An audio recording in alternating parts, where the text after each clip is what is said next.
ಯಾರು ಗುಡ್ದಳ್ಳಿ ಅವರಾ? ಯಾರ ಮನೆಯವ್ರು ನೀವು?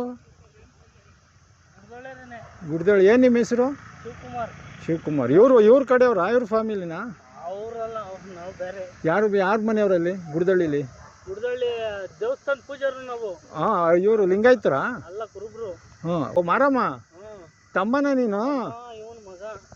ಹಂಗೇಳು. ಗೌಡನ್ ತಮ್ಮ ಮಗ ಅವ್ರು ನೋಡಿದ್ದೀನಿ ಅಯ್ಯಪ್ಪ ಸ್ವಾಮಿ. ಇವರು ಗೊತ್ತಾಯ್ತು. ನೋಡಿ, ಇವರು ತೋಟದ ಗುಡ್ದಳ್ಳಿ ಅವರು. ಇಲ್ಲಿ ನಮ್ಮ ಮಠ ಇದೆಯಲ್ಲ, ಹೆಸರುಘಟ್ಟ ಬಸವೇಶ್ವರ ದೇವಸ್ಥಾನ, ಅದ್ರ ಮುಂಭಾಗ ಒಂದು ಊರಿದೆ ಗುಡ್ದಳ್ಳಿ ಅಂತೇಳಿ. ಅಲ್ಲಿ ಅವರು ಇವರು ಗುಡ್ದಳ್ಳಿ ಇರೋ ಮಾರಮ್ಮನ ದೇವಸ್ಥಾನದ ಪೂಜಾರಿ ಅರ್ಚಕರಂತೆ. ಬೇರೆ ಕೆಲಸ ಮಾಡ್ತಾರೆ, ಅದ್ರ ಜೊತೆಗೆ ಅದು ಮಾಡ್ತಾರೆ. ಇವರು ಕುರುಬ ಜನ ಸಮುದಾಯದವರಂತೆ. ಅವ್ರ ತಮ್ಮ ಒಬ್ಬ ನನ್ಗೊಬ್ಬರು ಪರಿಚಯ ಇದ್ದಾರೆ. ಅವರು ಗೌಡ ಅಂತ ಕರೀತಾರೆ. ಆಕ್ಚುಲಿ ಅವ್ರು ಕುರುಬರಂತೆ. ಅವ್ರ ತಮ್ಮ ಮತ್ತೆ ಕೆಂಪು ಶರ್ಟ್ ಹಾಕಿರೋದು ಅವ್ರ ಮಗ ಅಂತೆ. ಇನ್ನೊಬ್ಬ ವಾಟರ್ ಮ್ಯಾನ್ ಅಂತೆ. ಇಲ್ಲಿ 6 ಮುಕ್ಕಾಲಲ್ಲಿ ಇಲ್ಲಿ ಮುಚ್ಚಿಟ್ಕೊಂಡು ಇಲ್ಲಿ ನಮ್ಮ ಪ್ಲೇ ಗ್ರೌಂಡ್ ಇದೆಯಲ್ಲ ಅಲ್ಲಿ ಇದ್ದಾರೆ. ನಾವು ಈಗ ಊಟ ಮಾಡೋಣ ಅಂತ ಹೇಳಿ ನಾವು ಅಷ್ಟು ಕಡೆಗೆ ಏನು ಹೋಗೋ ಇದಿರ್ಲಿಲ್ಲ. ಹೋದ್ವಿ. ಸಂಜೆ ಆಗಲೇ 6 ಮುಕ್ಕಾಲಾಗಿದೆ. ಇದು ಬಹಳ ವರ್ಷದಿಂದ ನಡೀತಾನೆ ಇದೆ. ಬಟ್ ನಮಗೆ ಎವಿಡೆನ್ಸ್ ಸಿಕ್ಕಿರಲಿಲ್ಲ, ಕಣ್ಣು ಕಾಣಿಸ್ಕೊತಿರ್ಲಿಲ್ಲ. ಇವತ್ತು ಕಣ್ಣು ಕಾಣಿಸಿದ್ರು, ಕಣ್ಣಿಗೆ ಸಿಕ್ಕಿದ್ರು. ಇವ್ರು ಯಾರು ಡೀಲ್ ಕೊಟ್ಟಿರೋದು? ಇಲ್ಲ ಇವ್ರು ಒಡೆರಳ್ಳಿ ಜಯರಾಮ್ಗೆ ಏನಾದ್ರು ಪರಿಚಯ ಇದಾರ? ಅವ್ರೇನಾದ್ರು? ಯಾಕಂದ್ರೆ ಒಬ್ಬರ ಮೇಲೆ ಒಬ್ರು ಕಳಿಸ್ತಾರೆ. ಯಾಕಂದ್ರೆ ಲೋಕಲ್ ಏರಿಯವರಿಗೆ ನಮ್ಮದವ್ರು ಡೈರೆಕ್ಟ್ ಇವ್ರು ಕೊಡಕ್ ಸಾಧ್ಯ ಇಲ್ಲ. ಯಾಕಂದ್ರೆ ನಮ್ಮದವರು 4-5 ಕೈ ಇರ್ತವೆ ಗ್ಯಾಪ್. ಅವ್ರು ಹೇಳೋದು, ಅವ್ರು ಇವ್ರು ಹೇಳೋದು, ಇಲ್ಲಿ ಯಾರೋ ಮುಖಂಡರಲ್ಲಿ ಲೋಕಲ್ ಸ್ವಲ್ಪ ಪ್ರಭಾವ ವ್ಯಕ್ತಿ ಹೇಳೋದು, ಅವ್ರ ಹುಡುಗರು ಹೇಳೋದು, ಈ ತರ ಇರುತ್ತೆ. ಸ್ವಲ್ಪ ಯಾರಂತ ಕಂಡಿದ್ದೀರಿ? ಇವತ್ತು ತಾರೀಕು 11 ಏಪ್ರಿಲ್ 2024 ಇಸ್ವಿ ಸಂಜೆ 6 ಮುಕ್ಕಾಲು. ಇನ್ನೊಂದು 15-20 ನಿಮಿಷ ಆಗಿದ್ರೆ ಕತ್ಲೆ ಆಗ್ತಿತ್ತು. ಅಷ್ಟರಲ್ಲಿ ನಮ್ಮನ್ನ ಅಟ್ಯಾಕ್ ಮಾಡೋರು ಅನ್ಸುತ್ತೆ ಬಹುಶಃ. ಅಷ್ಟರಲ್ಲಿ ನಾವು ಆ ಕಡೆ ಹೋಗಿ ಎಲ್ಲ ನೋಡಿದಾಗ ನಮ್ಗೆ ಸಿಕ್ಕಿದ್ರು. ಇನ್ನು 4 ಜನ ಈ ಕಡೆ ಇದ್ರು ಅಂತ ಮಾಹಿತಿ. ಆಮೇಲೆ ಅದು ಗ್ರೀನ್ ಕಲರ್ ಟಿ ಶರ್ಟ್ ಹಾಕೊಂಡಿದಾರಲ್ಲ, ಗ್ರೀನ್ ಕಲರ್ ಹಸಿರು ಕಲರ್ದು, ಆತನ ಬೆನ್ನಿಂದನೂ ಕೂಡ ಇತ್ತು ಅಂತ ಈಗ ಮಾಹಿತಿಗಳು ಬರ್ತಾ ಇದಾವೆ. ಲಾಂಗು ಏನು ಇತ್ತಂತೆ. ಈ ಕೆಂಪು ಟಿ ಶರ್ಟ್ ಇದನ್ನಲ್ಲ, ಆತನ ಏನೋ ಚಾಕು ಚಿಕ್ಕದಿತ್ತು ಅಂತ ಮಾಹಿತಿ. ನೋಡೋಣ ಇನ್ನೂ ಗೊತ್ತಾಗುತ್ತೆ ವಿಷಯಗಳು. ನಾವು ಆಗ್ಲೇ 2 ವರ್ಷ ಆಯ್ತು. 2 ವರ್ಷ ಹಿಂದೆ ನಾವು ಗನ್ ಲೈಸೆನ್ಸ್ ಅಪ್ಲೈ ಮಾಡಿದ್ದು. ಗನ್ ಕೊಡ್ಬೇಡಿ ಅಂತ ಕೂಡ ಅಲ್ಲಿ ಆಫೀಸರ್ಸ್ ಗಳಿಗೆ ಎಲ್ಲ ಹೇಳ್ಬಿಟ್ಟು ಅವಾಯ್ಡ್ ಮಾಡಿದ್ದಾರೆ. ನಮ್ಮ ರಕ್ಷಣೆಗೆ ಬೇಕು ಅಂತ ಹೇಳಿ. ಯಾಕಂದ್ರೆ ಅವಾಗ್ಲಿಂದನೂ ಕೂಡ ಇದೇ ತರ, ಅಂದ್ರೆ ಒಬ್ಬರಾದ್ಮೇಲೆ ಒಬ್ರು, ಇವರು ಒಂದು ಊರು, ಇನ್ನೊಂದು ಆದ್ರೆ ಇನ್ನೊಂದು ಊರು, ಈ ತರ. ನಾವು ಮಾತಾಡ್ತಾ ಇರೋದು ಶ್ರೀ ವಿದ್ಯಾಧರನಾಥ ಸ್ವಾಮೀಜಿಯವರು ಅಂತೇಳಿ, ಶ್ರೀ ಆದಿಚುಂಚನಗಿರಿ ಮಹಾಸಂಸ್ಥಾನ ಮಠ. 11 ಏಪ್ರಿಲ್ 2024 ಇಸ್ವಿ ಸಂಜೆ 6 ಮುಕ್ಕಾಲು ಸಮಯ. ನೋಡಿ, ಈಗ 15 ದಿನದಲ್ಲೇ ಸ್ಕೂಲ್ ಬಸ್ ಡ್ರೈವರ್ ಬಂದಿದ್ರು 2 ಸಲ. 2 ದಿನ ಆದ್ಮೇಲೆ 2 ದಿನ, ಪುನಃ ಅದಾದ 2 ದಿನಕ್ಕೆ ಪುನಃ ಈ ಪಾಲಿಟೆಕ್ನಿಕ್ ಹಾಸ್ಟೆಲ್ ಹುಡುಗನ್ ಬಿಟ್ರು. ಅವ್ರದ್ದೊಂದು 3 ದಿನ. ಪುನಃ ಅವ್ರದ್ದು ರಜಾ ಸಿಕ್ತು, ಯುಗಾದಿ, ಅವರೆಲ್ಲ ಊರಿಗೆ ಹೋದ್ರು. ಅವ್ರು 3 ದಿನ ಆದ್ಮೇಲೆ ಇವರು ಈ ಗುಡ್ದಳ್ಳಿಯವರು ಇವ್ರದ್ದು. ಹೀಗೆ ಒಂದಲ್ಲ ಒಂದು. ನೋಡಿ, ನಮ್ಮ ಹತ್ರ ಇದುವರೆಗೂ ಏನು ಮಾತಾಡ್ತಾ ಇಲ್ಲ ಮುಕ್ತವಾಗಿ.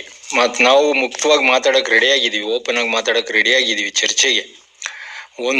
ಇಲ್ಲ ಪ್ರೀತಿ ವಿಶ್ವಾಸದಿಂದ ಮಾತಾಡೋದಕ್ಕೂ ಕೂಡ ನಾವು ರೆಡಿ ಆಗಿದ್ದೀವಿ. ಅವ್ರು ಯಾವುದಕ್ಕೂ ಏನು ಮಾತಾಡ್ತಾ ಇಲ್ಲ, ಏನು ಆನ್ಸರ್ ಕೊಡ್ತಾ ಇಲ್ಲ. ಮೌನವಾಗಿ ಬಹಳ ಬುದ್ಧಿವಂತರ ತರ ಅನ್ಕೊಂಡವ್ರೆ. ನಾವು ಹೇಳಕ್ ಇಚ್ಛೆ ಪಡ್ತೀವಿ ಬಹಳ ದಡ್ರ ತರ ಅಂತ. ಅಧಿಕಾರ ಇದೆ, ಹಣ ಇದೆ ಅನ್ನೋ ಒಂದು ಹಮ್ಮಲ್ಲಿ ಈ ರೀತಿ ನಡೀತಾ ಇದ್ದಾರೆ. ಮುಕ್ತವಾಗಿ ಚರ್ಚೆಗೆ ಕೂತ್ಕೊಂಡ್ರೆ ಮುಕ್ತ ಧಾರಾವಾಹಿಯನ್ನ ಮೀರಿಸುತ್ತೆ. ಆ ರೀತಿ ಇದೆ ವಿಷಯಗಳು, ವಿಚಾರಗಳು. ನಮ್ಮ ಹತ್ರ ಅವ್ರುಗಳು ಬೇಗ ಮಾತಾಡಿದ್ರೆ ಅವ್ರಿಗೆ ಒಳ್ಳೇದು, ಇಲ್ಲ ಅಂದ್ರೆ ಅವ್ರಿಗೆ ಕೆಟ್ಟದಾಗುತ್ತೆ. ಭಗವಂತ ಸುಮ್ಮನೆ ಬಿಡಲ್ಲ. ನಮ್ಗೆ ಒಳ್ಳೇದಾಗ್ಲೇಬೇಕು, ಒಳ್ಳೇದಾಗಿ ಆಗುತ್ತೆ. ಅದರಲ್ಲಿ ಏನು ಅನುಮಾನ ಇಲ್ಲ, ನಮಗ್ ಗೊತ್ತಿದೆ ಡೆಫಿನೆಟ್ ಆಗಿ. ಇರೋ ವಿಷಯನ ಓಪನ್ ಆಗಿ ಈ ತರ ಮಾತಾಡ್ತೀವಿ, ಹೇಳ್ತೀವಿ.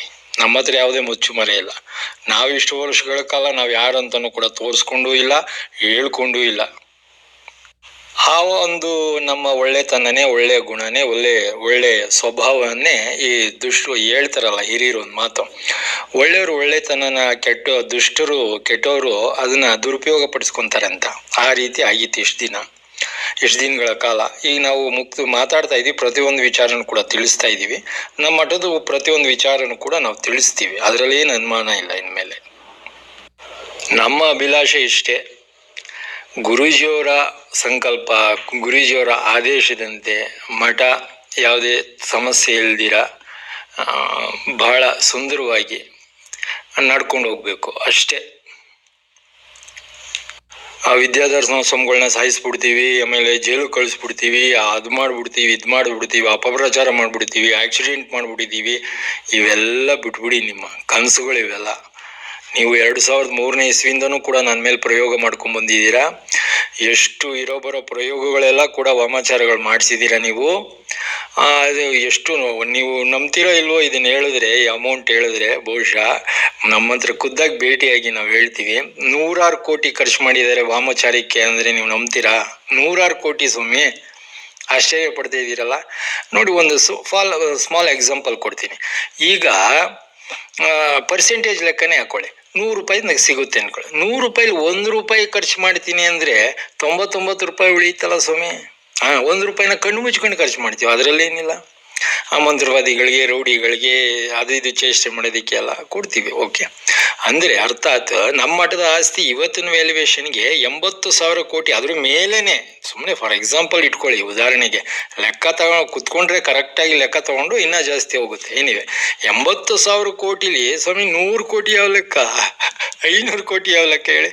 ಹಾಗೆ ಯಾಕಂದ್ರೆ ಬೇರೆಯವ್ರು ಯಾರು ಪ್ರಶ್ನೆ ಮಾಡೋಷ್ಟು ಧೈರ್ಯ, ಜಾಣ್ತೆನ ಯಾರಿಗಿಲ್ವಲ್ಲ. ಜೊತೆಗೆ ವಿದ್ಯಾಧರ ಸ್ವಾಮೀಜಿಯವರಿಗೆ ಎಲ್ಲ ಗೊತ್ತು, ಗುರೂಜಿಯವರಿಗೆ ಬಹಳ ಹತ್ರದಲ್ಲಿದ್ದಂಥ ಆ ವ್ಯಕ್ತಿಗಳವರು. ಹಾಗಾಗಿ ಎಲ್ಲ ವಿಚಾರನೂ ಗೊತ್ತು, ಜೊತೆಗೆ ಅಷ್ಟು ಧೈರ್ಯ ಇದೆ ಆತನು ಮಾತಾಡೋದಕ್ಕೆ ಅನ್ನೋ ಒಂದು ಇಂಟೆನ್ಷನ್ ಇಂದ ಇವರು ಈ ರೀತಿ ಎಲ್ಲ ಡ್ರಾಮಾಗಳು ಆಡ್ತಾ ಇರೋದು. ನಮ್ಮ ಮುಂದೆ ಅಲ್ಲ, ನಮ್ಮ ಹಿಂದೆ.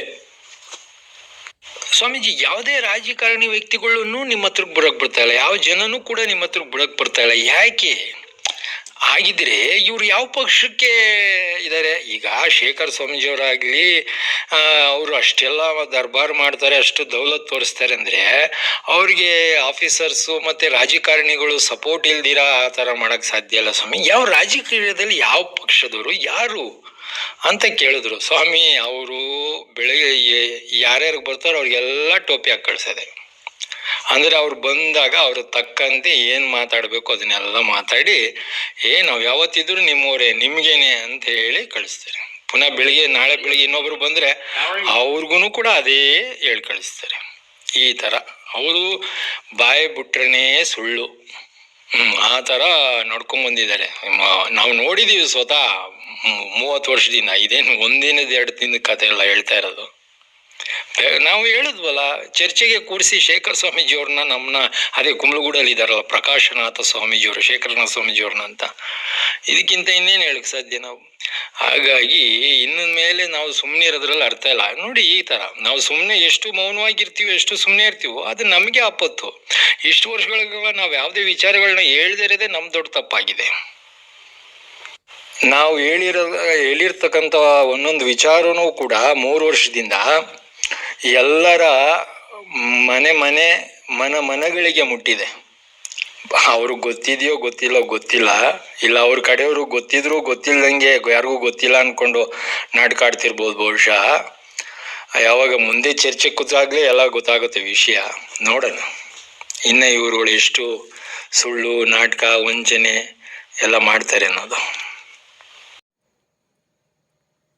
ಆದಿಚುಂಚನಗಿರಿ ಶಾಖಾ ಮಠದ ವಿದ್ಯಾಧರನಾಥ ಶ್ರೀಗಳು ಒಂದು ಗಂಭೀರ ಆರೋಪವನ್ನು ಮಾಡ್ತಾ ಇದ್ದಾರೆ.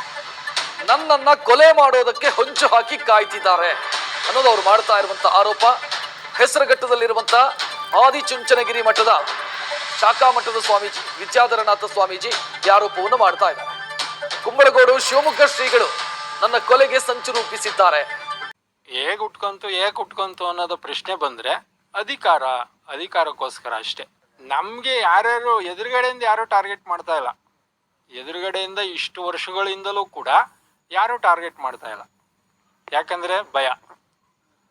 ಅದೇ ಹಿಂದೆ ಬೆನ್ನಿಂದ ಎಲ್ಲೋ ಕೂತ್ಕೊಂಡು ದೂರದಲ್ಲಿ ಹೀಗೆ ಅಪಪ್ರಚಾರ ಮಾಡೋದು, ಹೀಗೆ ಬೇರೆಯವ್ರನ್ನ ಇವ್ರನ್ನ ಕಳ್ಸೋದು, ಹುಡುಗರುಗಳನ್ನ, ಪೋಲಿ ಹುಡುಗರನ್ನ ಅವ್ರಿಗೆ ದುಡ್ಡು ಕೊಟ್ಟು ಆಫರ್ ಕೊಟ್ಟು ಇದು ಮಾಡಿ ನಮ್ಮನ್ನ ಅವರು ಡೈರೆಕ್ಟಾಗಿ ಟಾರ್ಗೆಟ್ ಮಾಡ್ತಾ ಇಲ್ಲ, ಮಾತಾಡೇ ಇಲ್ಲ. ನಾವೇ ಡೈರೆಕ್ಟಾಗಿ ಮಾತಾಡಕ್ಕೆ ಕರಿತಾ ಇದ್ದೀವಲ್ಲ. ನಾವು ಆಲ್ ಇಂಡಿಯಾ ಲೈವ್ ಪ್ರೆಸ್ಗೆನೆ ಬನ್ನಿ ಚರ್ಚೆಗೆ ಅಂತ ನಾವೇ ಕರಿತಾ ಇದ್ದೀವಲ್ಲ. ಹಿಂದೆಯಿಂದ ಕುಯುಕ್ತಿ ಕುತಂತ್ರ ಇವ್ರನ್ನೆಲ್ಲ ಏನು ಹೇಳ್ತಾರೆ? ಏನಿದ್ರು ಧೈರ್ಯವಾಗಿ ಮುಂದೆ ಮಾತಾಡಬೇಕು. ವಾಸ್ತವಿಕ ವಿಚಾರ ಏನಿದೆಯೋ ಸತ್ಯ ಸಂಗತಿ. ಈಗ ನಾವು ಹೆಸರು ಹೇಳೋದು ಬೇಡ, ಕೂಲಂಕುಷವಾಗಿ ಎಲ್ಲ ವಿಚಾರನ ಎಂಕ್ವೈರಿಗೆ ಹಾಕೋಣ ಒಂದೇ